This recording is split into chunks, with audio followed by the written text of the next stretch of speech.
ان سب سے اعلیٰ، ان سب سے افضل اور ان سب سے زیادہ اللہ رب العزت کی ذات میں فضیلت بخشی اور انسان کو بخشی۔ دنیا کے اندر 3 قسم کی بڑی مخلوقات ہیں، ایک انسان اور جن، جنات بھی انسان کے اندر داخل ہیں۔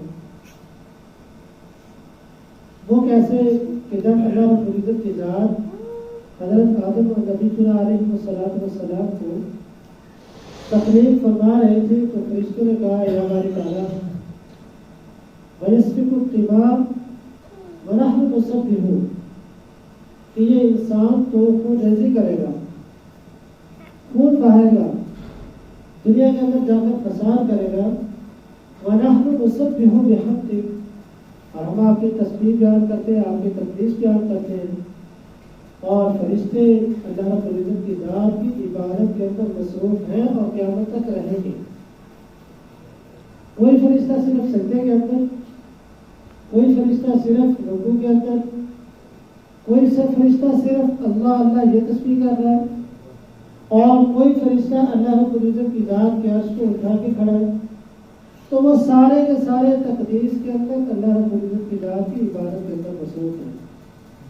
تو فرشتوں نے کہا یا باری تعالیٰ یہ جو تیرا بندہ ہے اور جسے تو تخلیق فرما رہا ہے، یہ انسان جا کے دنگل فساد کرے گا، خون ریزی کرے گا۔ یہ فرشتوں نے کیوں کہا؟ اس لیے کہ اس سے پہلے، انسان سے پہلے اس دنیا کے اندر جنات موجود تھے، اور جنات کا کام یہی تھا، آپس میں لڑائی جھگڑا، آپس میں دنگل فساد، خون ریزی۔ تو فرشتے کو دیکھ چکے تھے، پہلے یہ تجربہ کر چکے تھے کہ اللہ رب العزت کی ذات نے فرشتوں کے علاوہ جو مخلوق تخلیق فرمائی تھی جنات، وہ یہ پہلے کارنامے کر چکے تھے، دنگل فساد بھی کر چکے تھے، خون ریزی بھی کر چکے تھے۔ تو فرشتوں نے اس لیے بارگاہ الہی کے اندر عرض کیا کہ یا اللہ ہم تیری تقدیس کے لیے کافی ہیں، ہم تیری تسبیح بیان کرنے کے لیے کافی ہیں۔ تو اب انسان کو بنانے کی یا اللہ بظاہراً فرشتوں نے اپنے گمان اور خیال کے مطابق کہا کہ یا اللہ ہم تیری تسبیح اور تقدیس بیان کر رہے ہیں، انسان کو تو اس لیے پیدا فرما رہے ہیں۔ تو اللہ رب العزت کی ذات نے 3 قسم کی بڑی مخلوقات پیدا فرمائی، انسان، جنات، یہ ایک مخلوقات۔ دوسرے نمبر پہ حیوانات، جس کے اندر جانور، چرند، پرند، ہمیں جو کچھ بھی نظر آتا ہے، زمین پر رینگنے والے، زمین پر چلنے والے، انسان کو چیر پھاڑنے والے اور ہوا کے اندر اڑنے والے، یہ سارے اسی کے اندر شامل ہیں۔ تو دوسری قسم بڑی مخلوقات کی پیدا فرمائی، حیوانات اور درندے، چرند، پرند، جو اڑنے والی چیزیں موجود ہیں، اللہ رب العزت کی ذات نے یہ پیدا فرمائی۔ اور تیسری قسم کی مخلوق اللہ رب العزت کی ذات نے فرشتے پیدا فرمائے۔ تو اللہ تعالیٰ نے فرمایا کہ اگر یہ انسان صحیح انسان بن کے رہے تو پھر اللہ فرماتے ہیں کہ میں اسے فرشتوں سے بھی اعلیٰ اور افضل بنا دیتا ہوں۔ اس کا رتبہ فرشتے کچھ بھی نہیں، فرشتوں کا مقام کچھ بھی نہیں، اللہ رب العزت کی ذات ان سے 100 درجہ بہتر اس کو بنا عطا فرماتے ہیں۔ پھر یہاں تک کہ اللہ رب العزت کی ذات فرشتوں کی محفل کے اندر اس کا تذکرہ فرماتے ہیں اور فخر فرماتے ہیں، یہ وہی انسان ہے جس کے بارے میں تم کہا کرتے تھے کہ یہ دنگل فساد کرے گا، یہ وہی انسان ہے۔ اور وہ انسان جو نوجوانی کی عمر کے اندر اللہ رب العزت کی ذات کی عبادت کرتا ہے، حدیث مبارکہ میں آتے ہیں 7 ایسے اشخاص ہیں، 7 ایسے لوگ ہیں کہ جن کو اللہ رب العزت کی ذات قیامت والے دن اپنے عرش کا سایہ نصیب فرمائے گی، جس دن اللہ کے سائے کے علاوہ کوئی سایہ نہیں ہوگا، جس دن اللہ کی رحمت کے علاوہ کوئی رحمت نہیں ہوگی، جس دن اللہ رب العزت کی ذات کے دیے ہوئے ٹھکانے کے علاوہ کوئی ٹھکانہ نہیں ہوگا۔ اس لیے کہ وہ دن اتنا ہولناک ہے، حدیث مبارکہ میں آتا ہے کہ سورج بالکل انسان کے قریب آ چکا ہوگا، سب نیزے کے برابر ہوگا، اور یہاں تک کہ کچھ انسان اپنے پسینے کے اندر ٹخنوں تک ہوں گے، کچھ ایسے ہوں گے جو پنڈلی تک ہوں گے، کچھ ایسے ہوں گے جو گھٹنوں تک ہوں گے، کچھ ایسے ہوں گے جو ناف تک ہوں گے، کچھ ایسے ہوں گے جو اپنے کندھوں تک ہوں گے، اور کچھ ایسے ہوں گے جو غوطے کھا رہے ہوں گے۔ تو یہ عالم ہوگا اس قیامت کی ہولناکی کا، اس ہولناک قیامت کا پہلا دن 50,000 سال کے برابر ہوگا، جس کی مقدار کہتے مقدار 50,000 سنہ، جس کی مقدار 50,000 سال کے برابر ہے. تو 50,000 سال جو نافرمان ہوں گے وہ ادھر ہوں گے، اور جو نیکوکار ہوں گے جس میں شاب کہ وہ نوجوان جو اپنا دن اور رات اللہ تعالیٰ کی عبادت کے اندر بسر کرتا ہے اللہ رب العزت کی ذات اس نے اپنا سایہ عطا فرمائیں گے، اور اس دن اللہ کے سائے کے علاوہ کوئی اور سایہ نہیں ہوگا. تو 3 قسم کی مخلوقات اللہ پاک نے پیدا فرمائی. تو 3 قسم کی مخلوقات میں سے اللہ رب العزت کی ذات نے انسان کو، جنات کو خواہشات بھی دی، جذبات بھی عطا کیے، ضروریات بھی عطا کی، آسائش بھی عطا کیے، آرام بھی عطا کیے.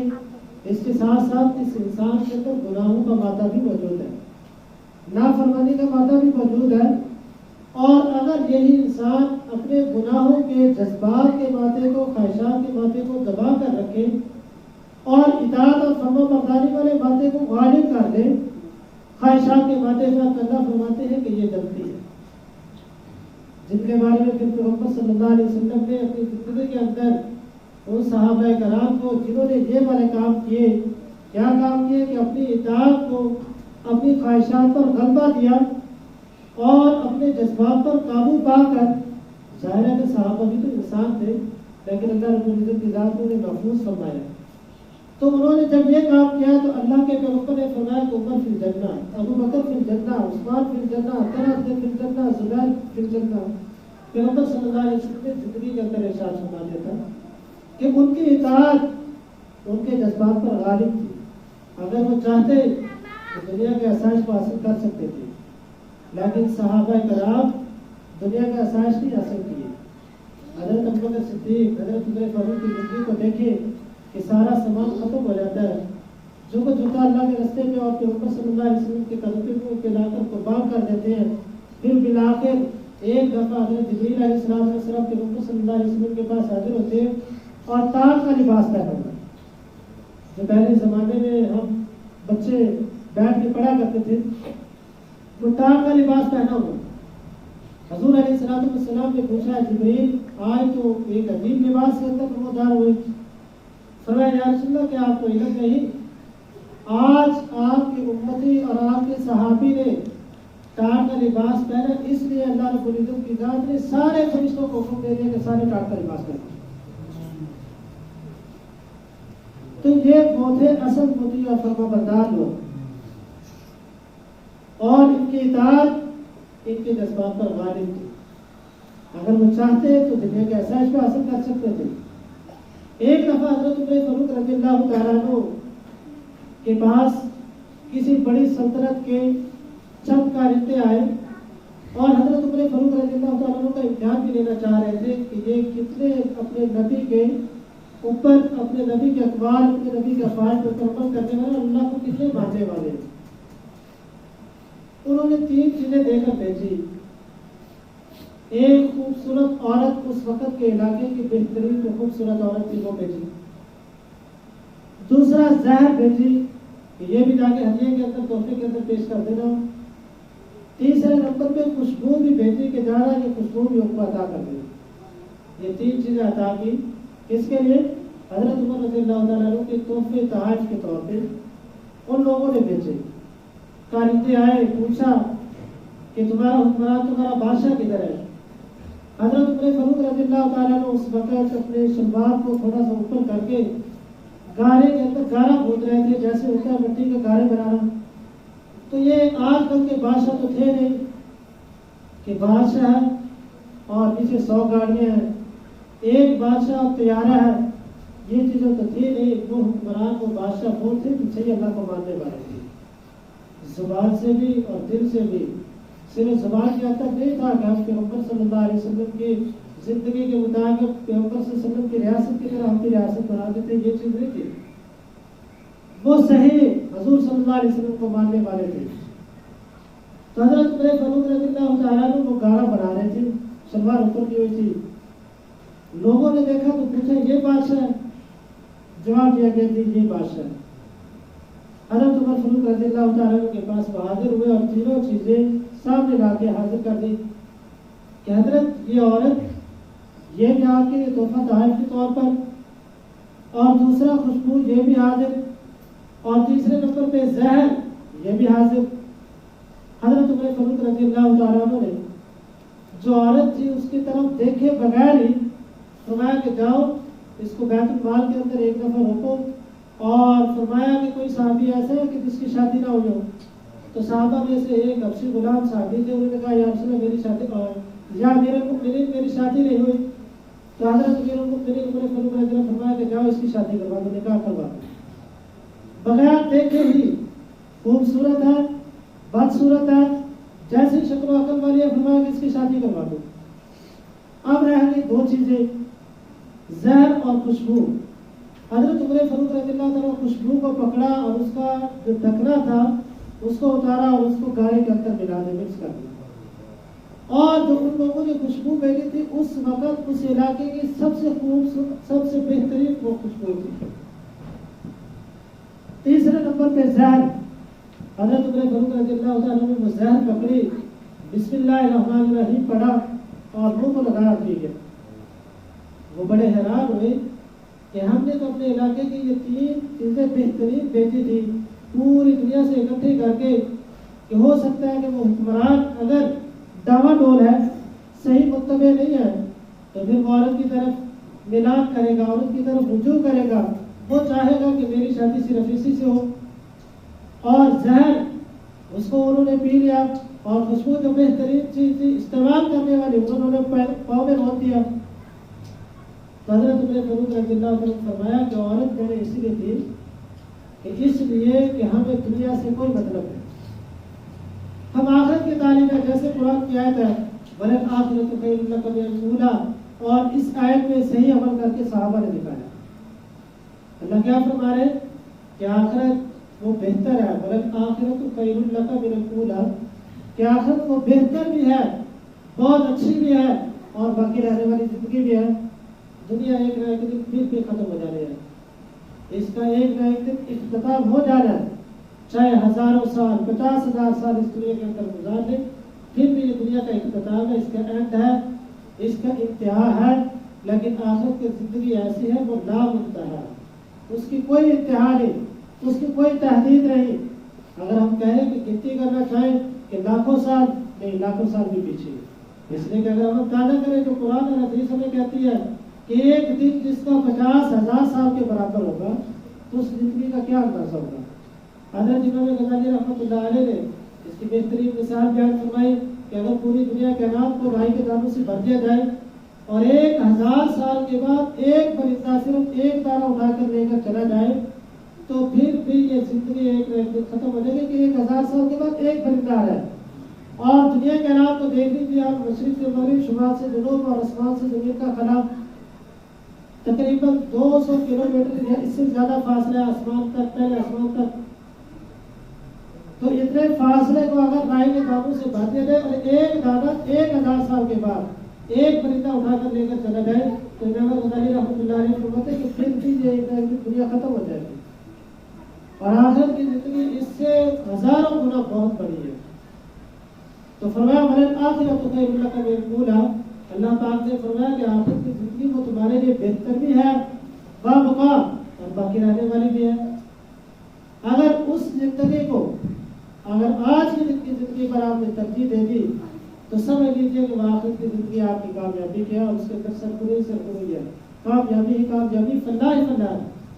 اور اگر آج کی یہ 60-70 سالہ زندگی کو ہم نے آخرت کی زندگی سے ترجیح دے دی تو پھر اس کی حال ناقب ہمارے سامنے ہے۔ قرآن کھول کھول کے بیان کرتا ہے، جیسے قرآن میں اللہ پاک فرماتے ہیں ہم نشانیوں کو، ہم بینات کو ہم واضح دلائل سے کھول کھول کے بیان کرتے ہیں ان لوگوں کے لیے تاکہ لوگ عبرت پکڑیں۔ تو یہ دنیا محض کھیل اور تماشا، قرآن کہتا ہے، اللہ فرماتے ہیں وما هذه الحیاۃ الدنیا الا لہو ولعب، یہ صرف کھیل اور تماشا ہے اور کچھ بھی نہیں ہے۔ اور قیامت والے دن یہی دنیا آئے گی اور جو دنیا کے طالب ہوں گے ان کو پکڑے گی اور اپنے دوزخ میں لے کے جائے گی۔ تو صحابہ کرام وہ شخصیات تھی جنہوں نے صحیح اسلام کو سمجھا بھی، اسلام کے اوپر عمل بھی کیا، اور اس اسلام کو دنیا کے آخری کونے تک پہنچایا بھی، اور یہاں تک کہ پاکستان کے اندر، برے صغیر کے اندر، انڈیا کے اندر، ہر ملک کے اندر صحابہ کرام کی جماعت گئی، اور سندھ کے اندر، ہمارے پاکستان کے اندر صحابہ کرام کی جمعے موجود ہے، سرحد کے اندر موجود ہے، انڈیا کے اندر موجود ہے۔ تو صحابہ کرام نے کہاں سے چلے تھے؟ مکہ مدینہ سے، ایران، فارس، روم، امریکہ، اسپین تک گئے صحابہ کرام، اور یہاں تک کہ پھر دریا کے سمندر کے کنارے پہ کھڑے ہو کے آواز دی کہ اگر اس سے آگے بھی دنیا ہوتی تو ہم وہاں پہ جا کے اللہ کے دین کو پھیلاتے اور اس کی اشاعت کرتے۔ تو دین یہ ہے کہ نبی کریم صلی اللہ علیہ وسلم کی جو زندگی ہے ہم اس کو اپنائیں، جیسے قرآن نے کہا لقد کان لکم فی رسول اللہ اسوۃ حسنہ، کہ تمہارے لیے نبی کریم صلی اللہ علیہ وسلم کی زندگی بہترین نمونہ ہے، اور خاص طور پہ ان لوگوں کے جو نوجوان ہیں ان کو اسلام کی طرف آنے کی زیادہ ضرورت ہے، اس لیے کہ اللہ رب العزت کی ذات کو جوانی کی عبادت بڑی پسند ہے۔ اللہ رب العزت کی ذات جب ایک نوجوان آ کے اللہ کے دربار کے سامنے سجدہ کرتا ہے، اللہ کے سامنے جھکتا ہے، تو اللہ رب العزت کی ذات فرشتوں کے سامنے فخر فرماتے ہیں کہ دیکھو میرا بندہ میرے در پہ آ کے اپنی ساری خواہشات کو چھوڑ کے، جذبات بھی تھے، خواہشات بھی تھی، سب کچھ تھا، سب کچھ چھوڑ کے میرے در پہ آ گیا، اور میرے در پہ آ کے وہ جھکا ہوا۔ اللہ رب العزت کی ذات فرشتوں کے سامنے فخر فرماتے ہیں کہ یہ وہی بندہ ہے، اور پھر فرماتے ہیں کہ اسی بندے کو کل قیامت میں میں اپنا سایہ بھی نصیب کروں گا۔ تو نوجوان کی عبادت یہ اللہ رب العزت کی ذات کو بڑی پسند ہے، اس لیے کہ یا تو جوانی ہوتی ہے، یا بڑھاپا ہوتا ہے، یا بچپنا ہوتا ہے۔ بچپن کے اندر انسان خیالات سے بہت دور ہوتا ہے، بہت سے دور ہوتا ہے، اور بڑھاپے کے اندر جا کر اعصابی کام چھوڑ جاتے ہیں، اور یہاں تک کہ کچھ انسان بیچارے بڑھاپے کے اندر جا کر سجدہ کی قدرت بھی نہیں رکھتے، سجدہ کی طاقت بھی نہیں رکھتے، بڑھاپے کی وجہ سے اعضاء کمزور ہو جاتے ہیں۔ تو اللہ رب العزت کی ذات کو اس لیے یہ جوانی کی عبادت بہت زیادہ محبوب ہے۔ اور ایک آخری واقعہ بتا کے بات کو ختم کرتے ہیں۔ ایک نوجوان تھا، نوجوان اور خوبصورت انتہائی، یہ دو چیزیں اکٹھی ہو جائیں تو گناہوں سے رکاوٹ ڈالنے والی کوئی چیز درمیان میں باقی نہیں رہتی۔ ایک خوبصورت بھی ہو اور ایک نوجوانی بھی ہو، لیکن وہ بہت اللہ والا تھا، بہت ہی زیادہ اللہ والا تھا، جتنا کہنے میں ایک آدمی اس سے زیادہ، ہمارے کہنے سے 100 گنا زیادہ اللہ والا تھا۔ سفر کر رہا تھا تو راستے کے اندر پیدل چلتے چلتے شہزادی ایک، اس نے باہر دیکھا تو ایک نوجوان خوبصورت لڑکا ہے، اپنی طرف گناہ کی طرف مائل کرنا چاہا، کسی بہانے سے بچے کو اندر بلایا نوجوان کو، اور اس سے گناہ کا مطالبہ کیا کہ میرے ساتھ غلط کاری کرو، گناہ کرو۔ بچہ اللہ والا تھا، بچے نے سوچا کہ اگر گناہ کرتا ہوں تو کل اللہ کو اور پیغمبر صلی اللہ علیہ وسلم کو کیا بول دکھاؤں گا، اور اگر گناہ نہیں کرتا تو یہی عورت اس نے پوری دنیا کے اندر یا تو میرا سر کروں گا یا پوری دنیا کے اندر مجھے ذلیل کروا دے گی۔ اب یہی اسی مغم میں تھا کہ کیا کروں، گناہ کروں نہ کروں۔ تو اللہ پاک کے دل کے اندر خیال ڈالا، اس بچے کو خیال آیا، کہتا کہ مجھے ضرورت ہے، حاجت ہے واش روم کی۔ بچہ اندر گیا، واش روم کی جگہ بتائی گئی، بچہ اندر گیا، وہاں پہ گیا، اور جا کے جو گندگی غلاظت پڑی تھی سارے اپنے جسم پہ بن گئی۔ اب کوئی اور ہوتا، ہمارے جیسا ہوتا تو کہتا کہ یہ گندگی اب میں اپنے جسم پہ کیسے برداشت کروں۔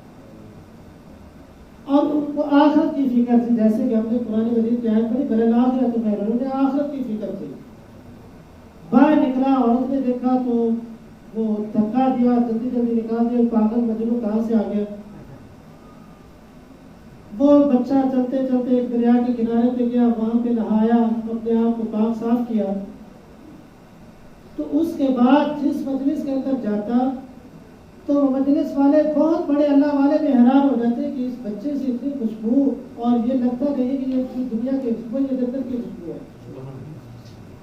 ایک دن ایک اللہ والے نے پوچھ لیا کہ بچے آپ سے بڑی خوشبو اچھی آتی ہے اور بہترین خوشبو ہے، یہ کہاں سے استعمال کرتے ہو؟